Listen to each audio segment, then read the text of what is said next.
low pressure area ay tuluyan nang pumasok sa loob ng Philippine Area of Responsibility kaninang alas 2 ng hapon. At sa huli nating update, ito ay nasa layong 1,000 kilometers east ng southeastern Mindanao. At yung forecast po natin dito ay sa kasalukuyan nasa medium chance pa rin ito. Ibig po sabihin, kapag orange po yung kulay, medium chance, hindi natin nakikita na magde-develop na ito sa isang ganap na bagyo sa susunod na 24 oras.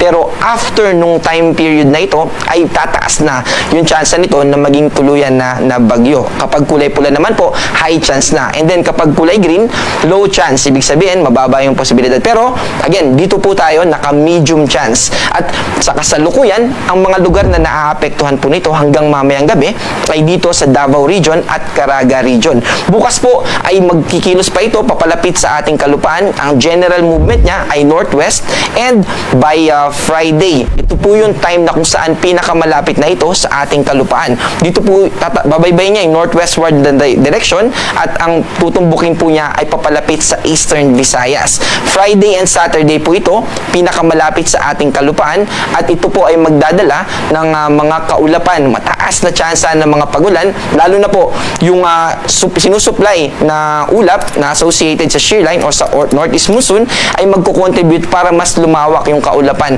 nitong nakikita natin na mamumuong bagyo. Pinakamaaga po na posible na maging ganap ito na bagyo ay bukas ng hapon. Pero ang most probable na time po ay by Thursday pa ito magiging bagyo. At kapag naging bagyo na po ito, ang local name nito ay tatawagin natin na ADA or ADA.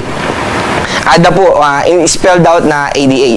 At maapektuhan po nito hanggang bukas ay yung probinsya ng Sarangani. Patuloy pa rin na magiging maulap at mataas yung tsansa ng pagulan dito sa Davao Region, Caraga Region, kasama yung Northern Mindanao at probinsya ng Eastern Samar. At sa paglapit po nito ay maapektuhan na rin yung buong Eastern Visayas, ganun din dito sa Bicol Region. Sa kasalukuyan ay hindi na po cloudy dito sa Bicol Region. Mahalaga po dahil naka-alert level 3 pa rin yung Bulkang Mayon, at sa kasalukuyan naman po ay mababa yung tsansa ng pagulan dito sa Bicol Region. Pero again, Friday and Saturday po crucial time na papalapit itong si magiging bagyong ADA. At yung northeast monsoon naman, bukod sa malamig na hangin na patuloy na dinadala nito sa malaking bahagi ng Luzon, meron pa ring mga kaulapan na posibleng magdulot ng mga pag-ambon, light rains, lalo na po dito sa probinsya ng Isabela, Cagayan sa taas, at yung probinsya ng Aurora. Pero overall, yung Cagayan Valley Region kasama yung Cordillera Administrative Region at probinsya ng Aurora,